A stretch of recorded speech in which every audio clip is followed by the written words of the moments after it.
Your email report says 40% opens, 5% clicks, but the conversions and sales hear crickets? That's not your fault. Probably. And it's not your audience's fault either. It's the bots. Something we've known for years, but never had a real way of measuring its impact. And today I'm going to show you why that happens, how it completely messes with your strategy, and most importantly, how to fix it so you're not chasing fake results anymore. So let's do it! Bot clicks and opens typically aren't malicious attacks. They're the unintended consequences of systems designed to protect users. When security software scans your emails for threats, it automatically interacts with every link and image, generating fake engagement data in the process. Here's what's creating the problem. Security scanning tools like Microsoft Defender automatically click every link to check for phishing sites and malware before emails reach recipients. Email preview systems, they render email content to improve user experience, triggering opens when apps preload images and scan content. Link validation services, they prefetch URLs to verify they work properly and don't redirect to dangerous sites. Mobile carriers examine links for compliance and safety, especially when messages contain external or shortened URLs. None of these are humans, but every one of them shows up as an open or click. And actually, our own data from GetResponse shows that 30 to 40% of recorded opens can be bots. Now, why does this matter? Because it doesn't just pad your vanity metrics, it screws with the stuff that actually matters. Think about it, your reports look way better than reality, so you can't measure ROI properly.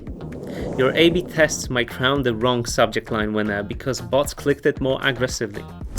Your segments messed up. People who never even looked at your emails end up in your most engaged list. Your automations fire at the wrong time, sending follow-ups to people who never cared in the first place. Basically, if you're making decisions based on these inflated numbers, you're not optimizing for people, but for robots. And robots don't buy your products. So how do we fix this? We built something called Bot Detector. Honestly, we made it for ourselves first. After seeing the disconnect between our email metrics and actual business results, we wanted to clearly understand what was really happening with our campaigns. The tool identifies automated interactions in your email campaigns and gives you the choice of how to view your data. You can see your metrics with bot activity included, the traditional view, or excluded, human-only engagement. Seriously, it's that simple. Let me give you an example. If you run a campaign without the bot detector, the report said open rate 25%, CTR 2%.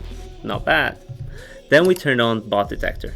The numbers dropped to open rate 17.5% and CTR 1.4%. Ouch, right? At first it feels like your results tanked. But the truth is, you didn't lose engagement. You just cut out the bots. That 17.5%, those are real people, actual subscribers who opened your email on purpose. And that's who you want to be optimizing for. So when should you use it? There are times that still you'll want to see the complete picture, including bot activity like checking deliverability, doing a historical comparison, or troubleshooting some weird tech issues. This is where the real optimization magic happens. A/B testing decisions always use human-only data when deciding which subject line, send time, or content approach performed better.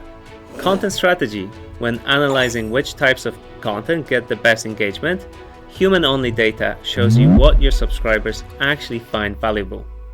List segmentation. This ensures your re-engagement campaigns target people who've actually gone quiet, not those who just happen to have less aggressive security scanning. ROI calculations. When you're measuring email marketing's business impact or comparing it to other channels, human-only engagement gives you a more accurate picture of what's driving real results. And budget planning. Use human-only metrics when making the case for email marketing resources or comparing channel performance for budget allocation. And just so you know, this is bigger than just email. Did you know that as of 2025, bots make up 51% of all internet traffic? For the first time in a decade, they've officially outnumbered humans online. So yeah, this isn't a small problem. But now, at least when it comes to your emails, you've got a way to filter them out. Getting started is that simple. Go to your GetResponse account, open the Reports tab, pick your campaign, and hit the toggle that says Exclude Bot Interactions and Apple Privacy opens. And done! Right now it's in Reports, but soon it's rolling into A/B testing, perfect timing, automations, and the whole stack. And if you don't see it in your dashboard, just ping our customer success team and they'll help you out. And that's it for this video. But hey, before you go, don't forget to hit that subscribe button so you don't miss any other videos. I've also dropped the link below with more resources to help you get most of your email marketing, so make sure to check it out. And let me know in the comments, have you noticed your email metrics not matching up with your sales? I'd love to hear your experience. Thanks for watching and happy marketing!